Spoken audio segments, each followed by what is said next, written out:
Okay. Oh, did you start? Yeah. Oh my god, start over. Start over. It's I'm so fine. nervous. You're good. You have to edit this part out, please. What? It's a raw, unedited. You're not even doing it. Are you serious? You haven't done anything. I need you to be... Kendall, can No. you delete it? Okay, I'll cut that out. Whatever. My lord. Okay. Anyways, all right. So, how old are you? You have to start over. I winked at Kendall. It's okay. All right. Kendall's not here. Okay. I don't know who Kendall is. Okay, sorry, start over. All right. How old are you? 20. Okay. Have you ever been in a relationship? I can't. Why are you laughing? Okay, Kendall's not joking. I want. Alright, we gotta start over. All right. How old are you? 20. Okay. Have you ever been in a relationship before? No. Okay. Okay. Like nothing I'd consider a relationship. Okay. Yeah, that's fine. Okay. What do you think are the key components of a relationship, though? Just some basic. Probably like communication, trust, love, understanding, mutual respect. That's good. I like that. Okay. Do you have any insecurities right now that you're afraid of going into a relationship about? I guess just like being able to express my feelings and like, you know, like let the other person know that like I love them or like that I appreciate them. Yeah. Gotcha. Anything else like other than like anything like physically or anything like that? Probably not. Okay. That's good. Do you love yourself more now, or do you think you would love yourself more in a relationship? I think it would pretty much be the same. Like I think I'm like pretty happy with myself and like who I am. Okay. And I don't think that it would get any, like I would love myself any less if I was in a relationship, but I also feel like I'm like at a good point right now where like I don't feel like I need a relationship to love myself. Do you think it's important for one to love themselves before they get into a relationship? Yeah, though? definitely. Okay. Yeah. So do you think you're at a good point right now to get into a relationship? Yeah, I think so. Gotcha. Okay. What are some things that your loved ones recognize about you that you don't even recognize, like in terms of like oh yeah, like I don't know, like somebody compliments your hair and you're like, oh, I didn't know people like my hair, you know, stuff like that, or like just about your personality as well. I guess like people have told me like, oh, like I'm like good to talk to and like I've been there for them, which is like something that I always thought I wasn't very good at. So then like hearing that from other people that like I am like good at being there for people and like, you know, like supporting them or like helping them through something tough, like that means a lot to me. Okay. What do you think is going to be hard to find in a relationship that you've seen, like just from seeing other couples and other relationships? I think it's hard to find like kind of like a mutual amount of like still being in a relationship and like doing things as a couple, but then also still like being like independent and like being your own people and like just finding someone who like wants like the same level as me, I guess, because I think it's different for like every couple and like every relationship, like how independent they want to be. Right. And so I think finding something that's compatible with yourself can be difficult sometimes. Right. Has there been any reason why you didn't get into a relationship because like it's not what you pictured, I guess, like and it was like resembled you feel like that relationship that could have happened was going to resemble some other relationship that you're not so happy with seeing? I guess I've just like anytime I've considered it, I've just felt like it hasn't been like worth it to me, or like it hasn't been someone that like I could see myself like being in a relationship for like long term, or like that I would want to, or like there's been some like other factor which like made it impossible. Yes. Gotcha. Okay. With the people that you love, do you think that acts of service have more of a sentimental value than monetary gifts? Yeah, definitely. Okay. Like what types of acts of service? Like I think just anytime someone like takes time out of their day to like help me with something, okay. or like notices that I'm stressed about something or like worried about something, so they take their time to like help me with that. That means a lot to me because like one, it shows that they notice that I'm like upset about something or like I'm like worried about something, and then also they're taking time out to like help me with that, and that like means a lot to me. Okay. Nice. Okay. What kind of behaviors or sentimental actions bring you and some of your closest loved ones together? I think, sorry, can you repeat the question? What kind of sentimental actions / behaviors bring you and your loved ones closer, or the closest? I think honestly just like random like deep conversations, like, you know, or just like talking to someone and like being able to mess around with them and joke around, but then also being able to have like meaningful conversations out of like nowhere.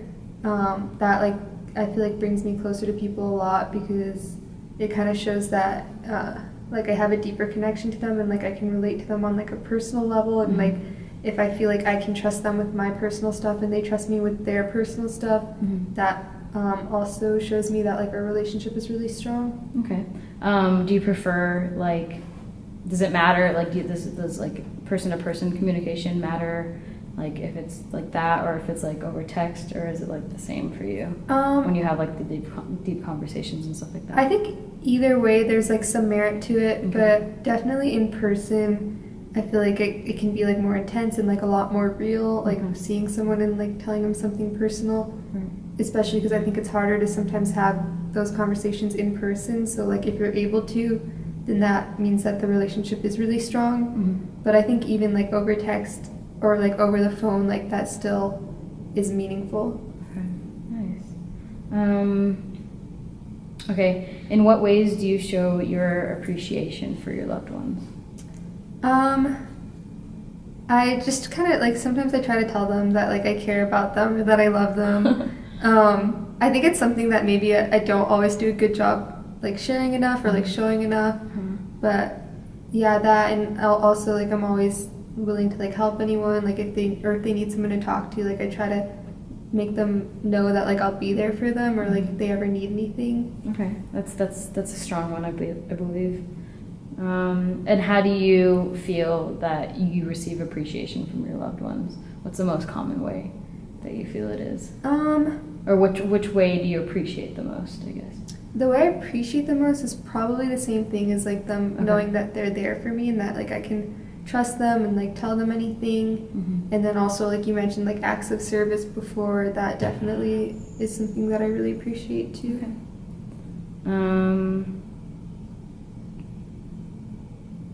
Okay, do you believe that showing appreciation to each other is more effective verbally or through physical affection? Like hugging rather than, you know, just saying I love you? I think it's person to person. Okay. For me personally, I guess hearing it means a lot to me. Okay. But I think it just kind of depends on the person. I think both can be really effective. Okay. And I guess like a combination of both is really like ideal too. Yeah. Which one would you value more, like getting into a relationship? Or do you think they're like side by side, like on a scale? I think side by side. I think like both are important. Okay. Yeah. Gotcha. Okay, how would you feel, or how do you feel when your loved ones don't show appreciation for you? I think it can be frustrating sometimes. And does it happen a lot? I wouldn't say it happens a lot. On the few instances that it has happened, I guess it's just frustrating, but generally, like, I can remind myself that, like, I know they still appreciate me, or it's just, like, maybe they're not expressing it in the moment, and, like, that's not a big deal, because at the end of the day, like, if I know that they would still be there for me, then it shouldn't really matter, you know? Do you find that it's important to actually verbally say out loud your words of appreciation, or do you think it's like just an implied gesture with your relationship with your close loved ones? I do think it's implied to some extent, but I also think it's still important to say it at least every once in a while, just to like reaffirm that, and just because it's like nice to hear it, you know, every once in a while. Still. Right. How often do you think that one should show their appreciation for the loved one? I think it really just depends on like the person and like your relationship with them. Okay. Also, like if you've recently like been helping them out more or like been there for them more, then I think that's like a moment where it's more important to say it, to like let them know that like what you're doing is not going unappreciated. But yeah. In a relationship, do you think it's more, which one do you think is more important, like saying it out loud or just like assuming it's implied? I think you should still be saying it out loud, even in a relationship. I think it's healthy to know that it's like implied, because that kind of shows that you're in a strong relationship where like you don't need that reaffirmation, but even then it's still like something that should be said, I think, because it's something that can be like appreciated and can strengthen the relationship. Right. Okay, very nice. How often would you want to feel appreciated if you were in a relationship? Would you want to hear it like once every day at least, or like every hour, or like once every week, or? I mean, I think like once a week is a good amount. Because like I said, I think generally it's like you can, I think I would hopefully like be secure that I am appreciated even without hearing it.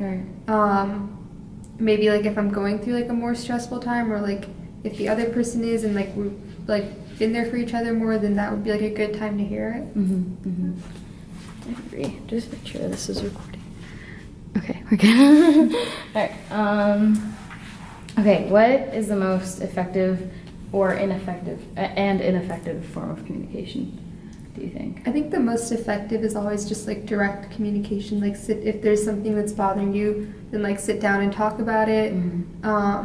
I think the least effective is probably like being passive aggressive. Okay. And that's a good one. Yeah, just not, if something's bothering you, like instead of being upfront about it, just kind of like making more issues by not addressing the problem directly, and instead just kind of like trying to be passive, I guess. Right. Okay. Yeah, because we get a lot of texting is the most ineffective form, which is obvious, but I like the passive aggressive answer. It's a good one. When do you find it the easiest to communicate with your loved ones, and when do you find it the hardest? And when it's hard, how do you get over it? Let's see. I think the easiest is when someone else is there for me, like saying like thank you and like I appreciate them, because that's something like naturally like I want to do if someone is there for me. I think it's harder for me to just like randomly like show my love and appreciation, because it's not something I'm like used to doing, and like sometimes it can like feel kind of awkward or like forced. I guess I just get over that by remembering like when someone randomly says something like that to me, like I really appreciate it and it means a lot to me. So like I'm sure it goes same the other way. So yeah. What about in terms of fights? Like how do you get over like the highs and lows of a relationship? Yeah, I try my best to be like straightforward if something is bothering me. I think it's more difficult when it's like something small that you're like, oh, it's not a huge deal, like I can just let it go because it's going to cause more issues to bring it up. But at the same time, I think sometimes it's worth still bringing those issues up so that they don't like progress into bigger problems. And because like you should be able, if you have a strong relationship with someone, to talk about what's bothering you, even if it is small, and like come to some kind of like compromise, or at least discuss it. So I guess just trying to, even if something's not a big deal, still consider like that it's worth communicating about. I think that's good. Okay, so I'm gonna give you a scenario. Okay, so if, let's say you met somebody, or let's say you were in a relationship, right? Okay, and halfway through the relationship, the partner just lost all capability of speaking English and they could only speak Chinese. Okay. How do you find you would try and communicate with that person, and do you think it would be hard to still be in the relationship with them? And can I learn Chinese in this situation or no? I mean, yeah, you could. Okay. I mean, I think I would want to try to learn Chinese so that I could communicate, but like in the meanwhile, it would definitely be very difficult, I think. I think communication is like a very important part of a relationship. I think it's like one of the qualities I said is important at the beginning. I guess since you've been in a relationship like up to that point, you would hopefully like still know that you're there for each other and like supporting each other and like love each other. But I definitely think it would cause a strain in the relationship not being able to communicate with your partner. Right. expected. Okay. Okay. Do you believe that physical attraction is important in a relationship? Yeah, I think so. Okay. Do you think physical attraction is important in a relationship? What did you say? I said interaction the first Oh, time. the The first oh, time. I thought you said physical attraction. The Oh, no, first no. time. So physical interaction is important in like Yeah, your relationship. I think like they're hugging, both. kissing. Okay, I think both of them are important. Okay. Yeah. Gotcha. All right. Do you think that if you were in a relationship, do you think that playful flirtation would be more effective than sex in terms of showing love? I think they're both effective. Mhm. I don't know if I would say one is more effective or not. Okay. I guess it depends on the person's love language, maybe, Mhm. because I feel like playful flirtation is very different than sex, which is like more intimate, and like playful flirtation is something you can do like whenever, to like show your appreciation. But I think they're both good ways of showing love. Okay. Nice. Okay. How would you keep your flirtation alive in a relationship if you guys have been together for a while, I think or your sex life? right. I think one thing would be to like try to be spontaneous and like try new things, because I feel like once you've been in a relationship for a while and the like honeymoon phase has kind of worn off, then it can start to feel very just kind of like the same old thing, or like very repetitive routine. So I think just trying to like find ways to like experience new things together or be more spontaneous together could help. Very nice. Okay. Well, those are all the questions. Thank you so much for letting me interview you. Yeah, thank you so much for interviewing me. No, I had a great of course. time. Such great answers. I really appreciate yeah, of it. course. Happy to help. Okay.